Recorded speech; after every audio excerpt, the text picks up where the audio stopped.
tidak pernah melakukan pembunuhan itu. Ini fitnah. Saya rela mati. Yakin, salah tangkap. Suharsono, pria yang akrab disapa Bondol, siap memberikan kesaksian untuk Peggy Setiawan. Oh iya, ada foto. Yang nganter Robi, Ibnu, sama si Peggy. Tanggal berapa kan? Itu tanggal berapa kan? Tanggal 27 Agustus. Jam? Tahun 2016. Jamnya? Sekitar jam 8 saya naik angkot. Di Bandung ya? Iya, Jam 8 pagi apa malam? malam. Jam 8 malam. Malam habis gajian. Saya langsung naik angkot ke Lui Panjang, naik mobil Godwill. Iya. Yang si Peggy itu. Si Peggy-nya sampai ke angkot aja, nggak ke langsung terminal. Artinya Peggy saat itu memang ada di Bandung ya? Iya, masih ada di Bandung. Oke. Terus saya naik Godwill bis, udah dapet saya sekitar jam 11-an lebih atau kurang lah.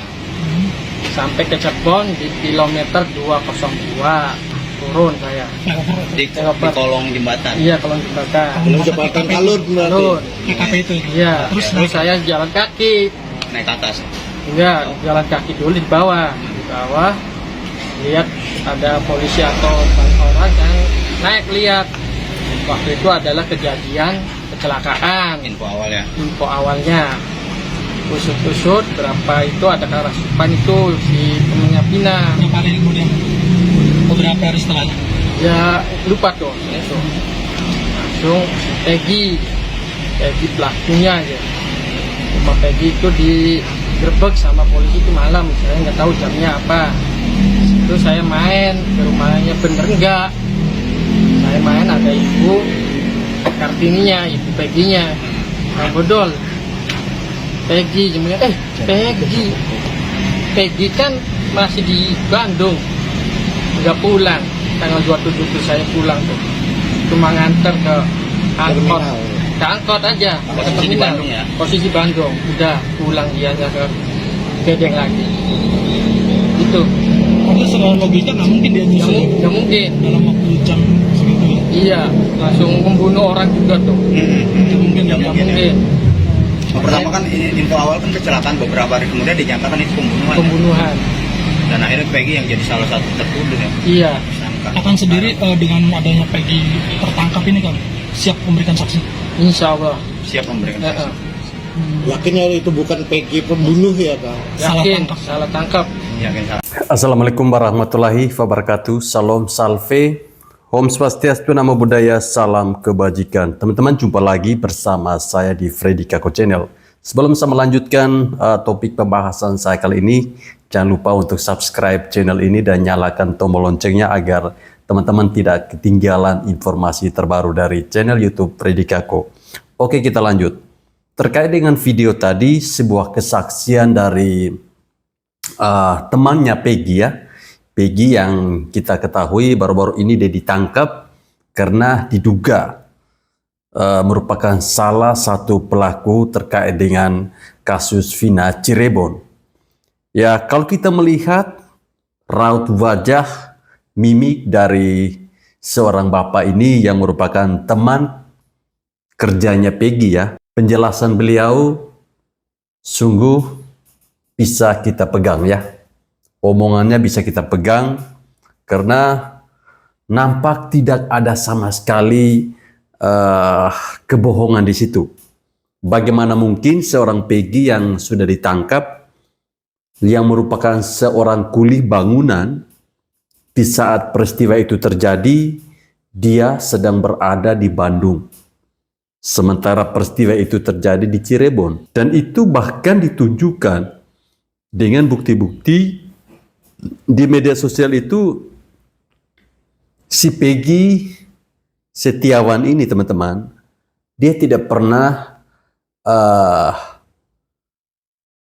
tidak aktif ya, bahkan dia aktif sekali di media sosial.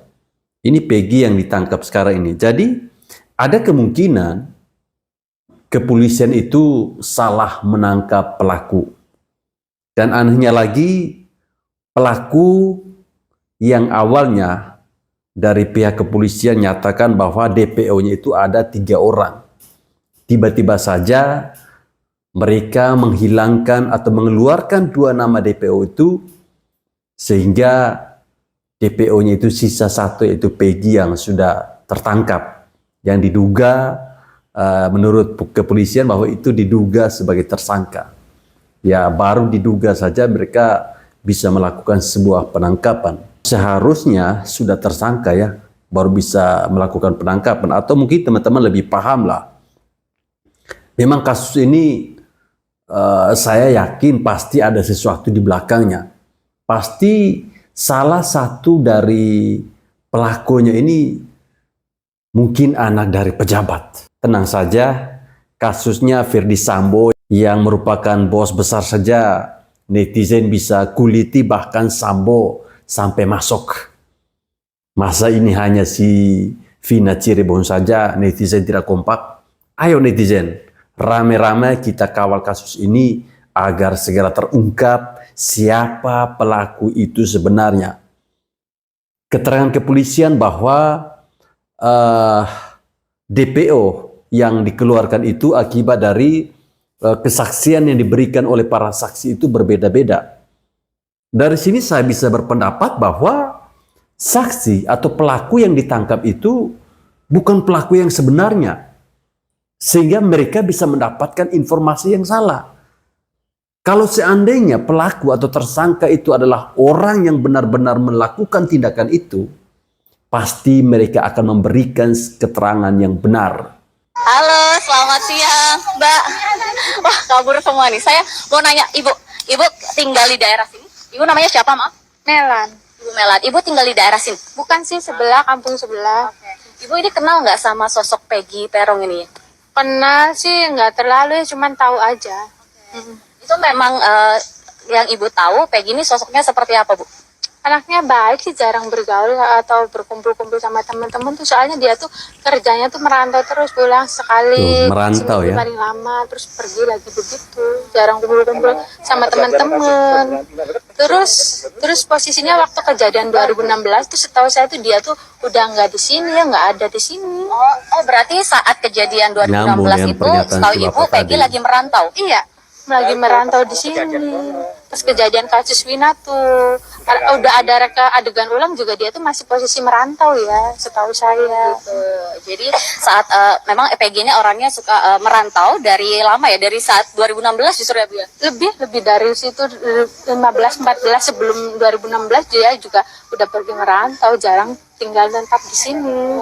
Tapi itu Ibu tahu nggak dia merantaunya tuh pergi ke mana? Apakah benar informasinya di Bandung? Ke Bandung kalau nggak salah ikut bapaknya. Oke. Karena posisinya udah pisah sama ibunya ya, jadi dia ikut sama bapaknya.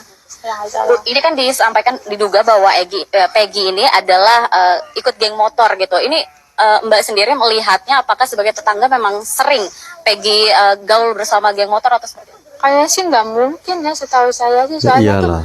anaknya tuh merantau kerja keras tuh, kayak jadi aja tulang merantau. punggung. Kalau ngumpul-ngumpul di sini juga jarang-jarang bawa motor pergi keluar gitu, enggak, menetap di rumah gitu. Oke. Berarti memang selalu merantau dan Mbak juga jarang komunikasi ya sama Peggy ini? Jarang. Oke. Terima kasih ya Mbak atas waktunya. Ya, Redo dan juga saudara, tadi keterangan dari warga bahwa Peggy ini memang sudah merantau sejak lama, bahkan sebelum dari 2016. Jadi asumsi dari warga juga menduga bahwa saat kejadian 2016 ini Peggy tidak ada di Cirebon ya, tapi melainkan di Bandung ikut ayahnya merantau. Dan ini adalah hal yang perlu diungkapkan nih oleh pihak kepolisian. Apakah dengan adanya penangkapan Peggy Peron pada hari ini bisa mengungkapkan atau menjadi titik terang dari kasus pembunuhan Vina yang sudah 8 tahun lamanya. Ini kasus sudah lama tidak terdengar ya, dan baru mencuat lagi akhir-akhir ini. Tadi benar semua, saya tidak ikutan geng apa-apa. Serius nanya guys, itu orang yang ketangkep ada fotonya nggak sih sama dia punya geng motor? Karena biasanya kan ada tuh pasti ya kalau geng motor foto bareng. Kalau dari yang saya lihat-lihat di foto yang berseliweran kayaknya nggak ada ya. Tapi juga mungkin ya emang nggak ada fotonya. Dan saya yakin kayaknya polisi pasti juga ada bukti yang kuat ya. Karena katanya dia kan juga ganti nama tuh, KTP-nya ganti. Dan yang paling tahu kebenarannya si Linda nggak sih? Kalau misalnya ada Lindanya bisa ditanya langsung kan. Bener nggak itu orangnya? Semoga nanti penjelasannya memang juga detail ya, dan bukti-buktinya itu kuat gitu, memang orang itu orangnya. Sidang pengadilan ya tentu harus didampingi oleh Yang terhormat, untuk Bapak Kapolda Jawa Barat mohon izin. Saya sebagai rakyat jelata hanya mempertanyakan kenapa si Peggy Setiawan alias Peggy Peron yang katanya tersangka nih. Kalau kata Bapak dia ini tersangka atau dalang. Tapi kata tetangganya dia itu hanya sang kuli bangunan yang memang kerjanya itu mondar-mandir merantau untuk kerja menghidupi keluarganya. Sedangkan kata ibunya dia itu hanya anak yang menjadi tulang punggung keluarga untuk menghidupi adik dan orang tuanya. Saya hanya mempertanyakan Pak, kenapa dalam konferensi pers kali ini si Peggy ini udah jelas-jelas banget nih dia pengen ngomong, tapi kenapa kok tangannya ini kayak dicegah sama dua petugas ini? Bahkan ketika Peggy mau ngomong ini mulutnya ini kayak mau ditutup. Ada apa sih Pak? Bahkan nih Pak, yang katanya si kuli bangunan ini pun dia berteriak-teriak dan bersumpah kalau dia itu difitnah, dan dia pun tak merasa, bahkan dia pun rela mati karena dia ini nggak ngerasa. Pertanyaannya, kenapa dia nggak diizinin buat ngomong Pak? Ada apa? Itu loh yang menjadi bahan pertanyaan seluruh masyarakat di Indonesia. Ada apa dengan hukum di negeri ini? Ya Allah Pak, jangan sampai ya Pak, gara-gara Bapak didesak-desak oleh seluruh masyarakat Indonesia untuk mengungkap pelakunya. Takutnya, kasihan banget nih kalau si anak ini malah menjadi korban salah tangkap. Kasihan Pak, dia udah orang susah, cuma kuli bangunan. Tolong jangan dibikin tambah susah. Dan saya juga sebagai rakyat jelata hanya meminta nih kepada para petinggi, terkhusus untuk Bapak Presiden Joko Widodo dan untuk pengacara-pengacara hebat, terutama Bapak Kamarudin Simanjuntak. Nah, kalau Pak Hotman Paris kan dia saat ini menjadi pengacara PINA. Saya meminta tolong untuk Bapak Kamarudin Simanjuntak, tolong atasi kasus ini. Tolong teliti lagi nih Pak tentang si Peggy yang katanya ditetapkan sebagai tersangka. Karena setahu saya Bapak Kamarudin Simanjuntak ini pengacara hebat. Nah, tolong Pak, tolong cari tahu kasus ini, bedah sebedah-bedahnya Pak. Karena benar-benar merasa janggal, seluruh masyarakat pun sudah melihat. Lihatlah, ini secara jelas Peggy ini mulutnya hampir ditutup loh. Ya, kalau teman-teman simak baik-baik ya, di mana saat proses penangkapan terjadi, ketika setelah selesai pemeriksaan ya, saat sedang dibawa keluar itu Peggy ingin mengungkapkan, ingin menyampaikan sesuatu, tetapi mulutnya itu bahkan sampai mau ditutup oleh oknum kepolisian. Ini sebenarnya ada apa? Apa yang mereka takutkan dari omongannya si Peggy ini? Apakah ada sesuatu yang tersembunyi? Lalu ada oknum polisi yang satunya lagi. Itu raut wajahnya sangat berbeda, seolah-olah penuh dengan tekanan. Mungkin dia ingin menyampaikan sesuatu bahwa sebenarnya yang ditangkap ini bukan pelaku yang asli, tetapi ini adalah pelaku salah tangkap. Mungkinkah seperti itu? Silakan teman-teman netizen Indonesia menilainya sendiri. Hai guys, Assalamualaikum warahmatullahi wabarakatuh. Saya ingin membahas masalah Vina kembali ya, kasus pembunuhan yang terjadi ya. Seperti ini ya, saya sudah menonton videonya bagaimana ketika dia luka, bagaimana kejadiannya di saat dia dipukul ya. Saya sudah nonton dan membuka linknya dari teman-teman yang udah nge-share kayak gitu. Bahkan juga ya, masalah orang yang ditangkap sekarang yang katanya itu adalah Peggy ya. Peggy ini waktu wawancara, aduh gimana ya, tersayat juga hati saya sih. Karena kalau ngelihat dari mukanya, ciri-ciri kayak tindek telinga itu kan kagak ada ya. Sekarang logikanya ya guys, kalau orang operasi ya, bolongan segede itu, kalaupun dibuang otomatis ini hilang ya. Kalau dijahit dia nggak akan rapet. Tapi itu benar-benar rapi. Itu yang pertama. Yang kedua, ketika dia mengatakan bukan saya pelakunya, kenapa saya tidak pernah melakukan itu? Kenapa melakukan itu? Saya tidak pernah melakukan itu, Pak.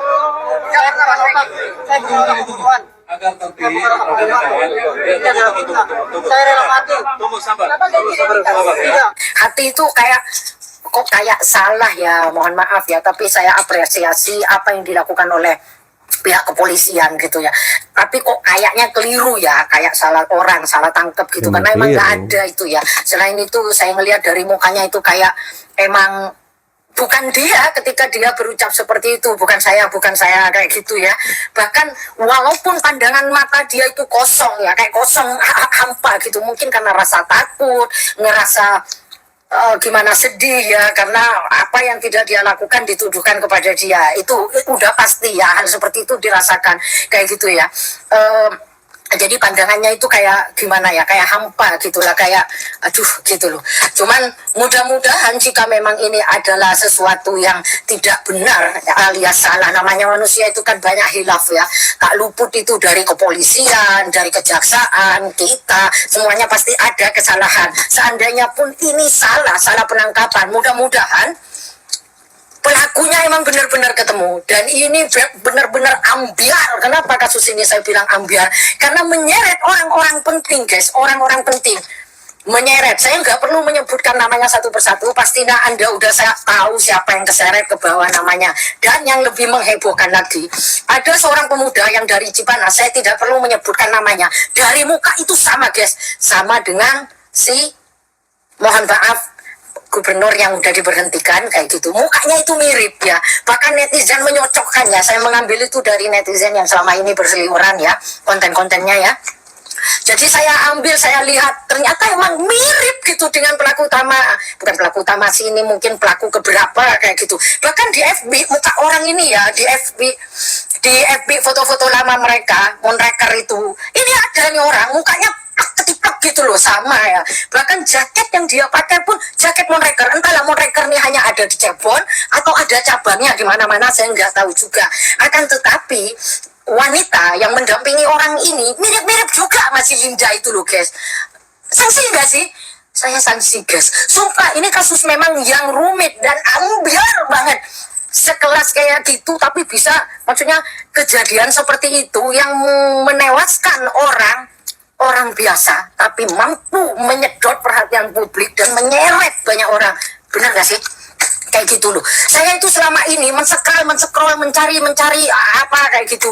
Yang mudah-mudahan Kapolri gitu ya, ke pihak kepolisian bisa menampung semua ya dari netizen, maksudnya apa ya, pencariannya dari netizen, bukti-bukti dari netizen, mudah-mudahan itu ditampung terus ditelusuri agar tidak salah, nggak salah orang gitu, nggak salah kaprah kayak gitu. Tapi saya apresiasi ya, karena apa, dengan kejadian di masa lalu aja 2000 kita kembali ke 2016, setidaknya orang tua si Eki ini ketika tahu bahwa anaknya Adnan Vina itu adalah korban pembunuhan, dia langsung mencari siapa-siapa orangnya dan menangkap 8 orang itu. Saya apresiasi sekali. Dan ketika ini ambiar debar viral lagi, mereka pun berusaha untuk menangkap dalangnya, biang keroknya ya. Dan udah memang ketangkep. Tapi saya kok nggak yakin ya kalau itu ya.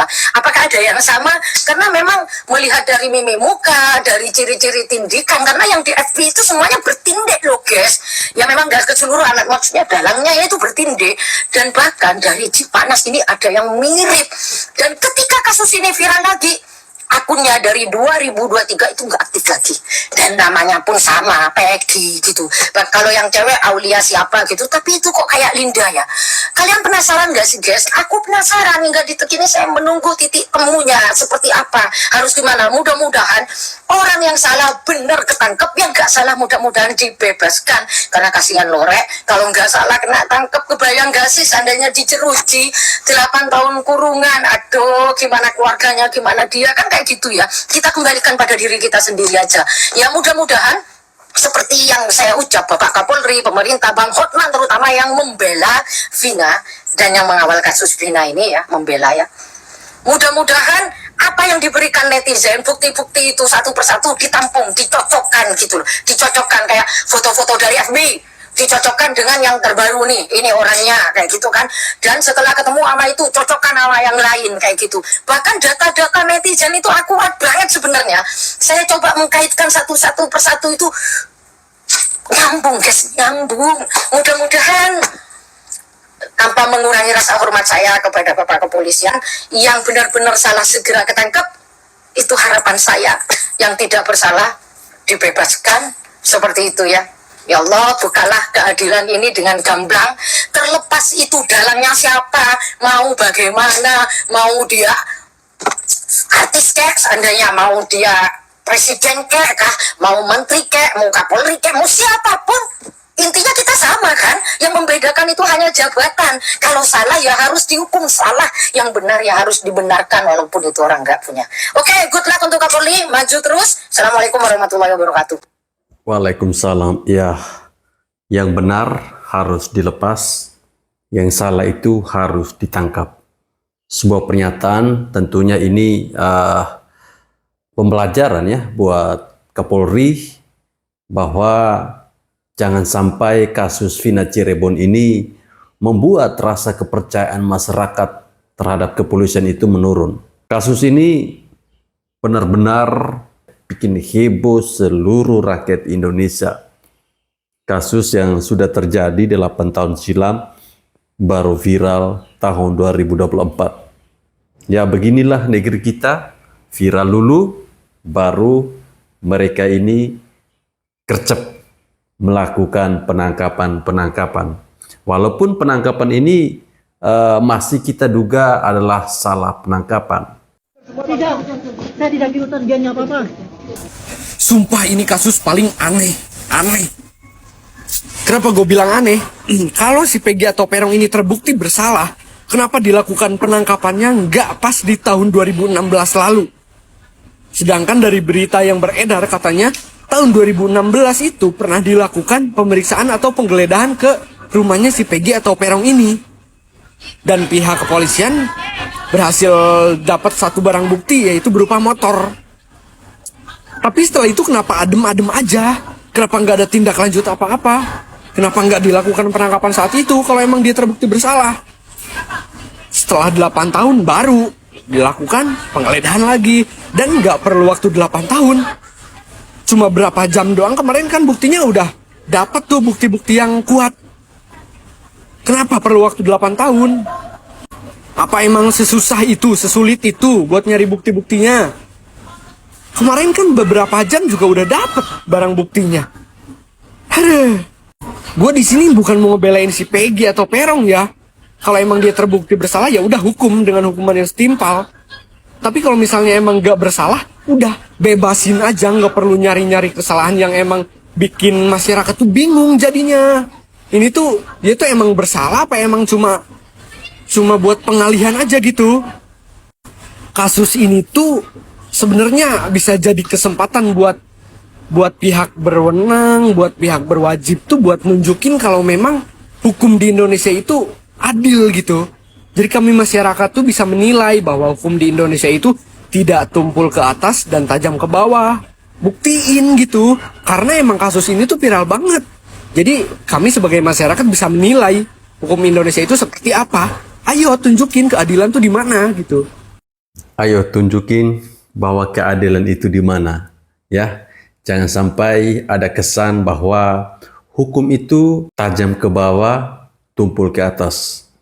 Tetapi dari persoalan ini apakah mungkin seorang Peggy yang barusan ditangkap itu yang merupakan kuli bangunan, bahkan selama 8 tahun dia bisa bebas bekerja seperti itu? Itu kira-kira menurut teman-teman masuk akal nggak? Seorang kuli bangunan loh. Peggy ini kerjanya apa? Peggy itu kerjanya bangunan, Pak. Dari sejak kapan? Dari sejak keluaran SMP terbuka di 11. Oh, dia sekolahnya SMP terbuka? Ya. Kenapa nggak nerusin SMP biasa? Nggak bisa punya biaya, Pak. Sedangkan itu si Peggy ditinggal sama bapaknya tuh dari kelas 6 SD. Oh, Peggy itu bapaknya berbeda dengan sekarang suami? Ya, sama. Satu. Peggy, Lucy, Amel. Satu bapaknya. Oh, ditinggal? Ya. Oh, ibu sama suami pisah? Pisah. Jadi kan Peggy anak pertama tuh, kelas 6 SD. Udah punya adik-adik. Nah, mau SMP, terus Peggy-nya tuh bapaknya pergi ke Bandung. Bandungnya mau cari kerja. Nggak balik lagi? Nggak balik selama 3 tahun. Kenapa sih laki-laki suka begitu? Nggak tahu. Ninggalin istri, ninggalin anak pergi. Ninggal anak 4. Jadi Peggy sekolah sampai SMP. Akhirnya ibu nggak mampu biayai Peggy. Ya. Tapi adik-adiknya bisa. Alhamdulillah dibiayain sama Peggy. Oh, sekolah. Keren dong. Peggy itu SMP terbuka. SMP pun tidak full ke sekolah, Pak. Cuman hanya ujian berangkat. ujian berangkat gitu aja. SMP-nya SMP terbuka ya nggak apa-apa ya, ujian berangkat yang penting tamat SMP. Tapi Nah, Peggy ini kemudian kerja kuli bangunan. Dari kuli bangunan Peggy biayain adik-adiknya. Anak baik dong. Makanya ada kasus kayak gini saya tuh kaget, orang sedangkan Peggy aja waktu kejadian tuh nggak ada di sini.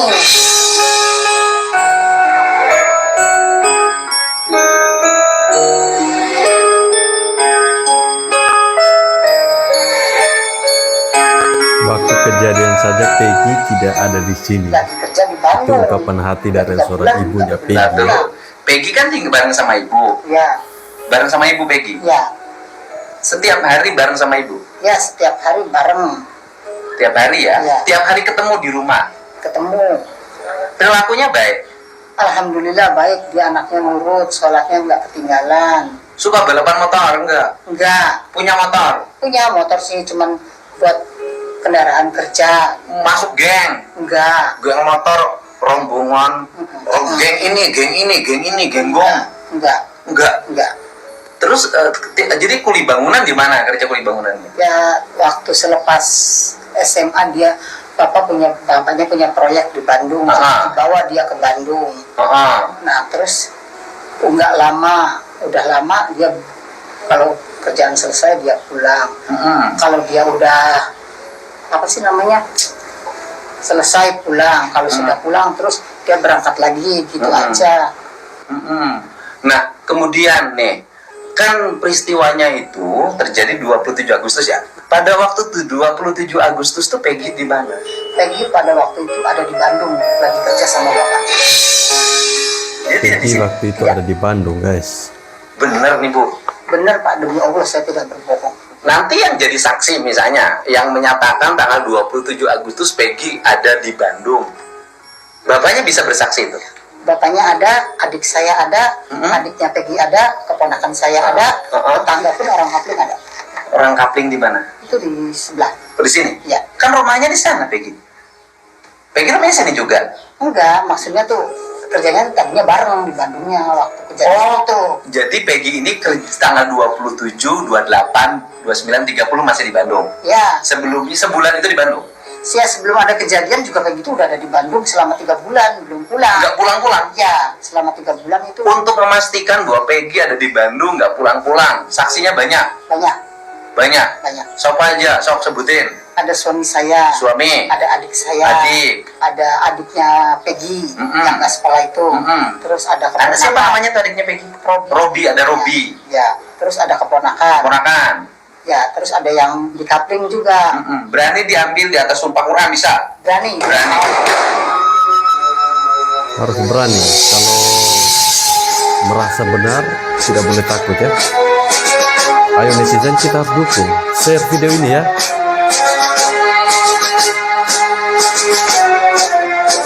Nah kemudian Peggy kenal nggak sama 8 yang sudah divonis? Tidak. Sekampung nggak itu? Enggak sekampung. Beda kampung? Beda. Kalau yang divonis 7 orang, mana? Orang Kota Madia, salah daerah. Kota. Iya. Kelurahannya? Di SMP 11 kelurahannya Oh, saya. nggak tahu ya, SMP 11. Iya. Yang tempat kejadian itu. Iya. Ya kan di depannya kan kejadiannya. Iya. Nah kalau Peggy? Peggy di Pongpongan Simaja, RT 2, RW 2, Kabupaten. Nggak pernah ketemu sama mereka? Saya nggak tahu. Oh nggak tahu ya? Iya. Mereka berteman, berkawan, suka ngumpul. Saya nggak tahu. Peggy pernah minum nggak? Peggy nggak minum minuman, nggak rokok, nggak kopi.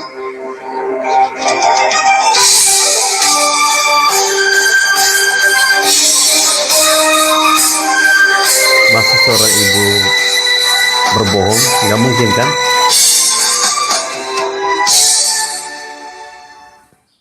Bahkan si Peggy ini, Peggy yang dimaksud, yang ditangkap ini, dia itu membiayai adik-adiknya untuk sekolah. Lalu, kok bisa ya? Dia dijadikan oleh pihak kepolisian sebagai tersangka, diduga tersangka, seperti yang disampaikan oleh kepolisian di Jawa Barat. Baik teman-teman, saya kira sampai di sini video saya. Tadi sudah kita simak bersama bagaimana pernyataan dari beberapa video. Itu bisa membuktikan bahwa pelaku yang ditangkap baru-baru ini, si Peggy itu adalah korban salah tangkap. Video awal ada penjelasan dari seorang bapak yang menyatakan bahwa bahkan di saat kejadian, si Peggy yang ditangkap ini posisinya ada di Bandung. Dia bekerja sebagai kuli bangunan di Bandung. Lalu dikonfirmasi balik oleh salah satu wartawan TV nasional ketika pergi di kampungnya Peggy ini mencari tahu informasi tentang Peggy. Mereka juga mengatakan hal yang sama. Kemudian disampaikan lagi oleh ibunya Peggy dalam wawancara di salah satu channel YouTube-nya Deddy Mulyadi. Itu pernyataannya hampir mirip, sama. Dari sini kita bisa simpulkan bahwa si Peggy yang ditangkap itu adalah bukan Peggy yang sebenarnya. Bukan Peggy yang dituduhkan oleh pihak kepolisian bahwa dia ini adalah pelaku. Dia ini adalah DPO yang dicari selama 8 tahun. Kembali saya katakan, masa iya seorang kuli bangunan harus menunggu 8 tahun untuk ditangkap?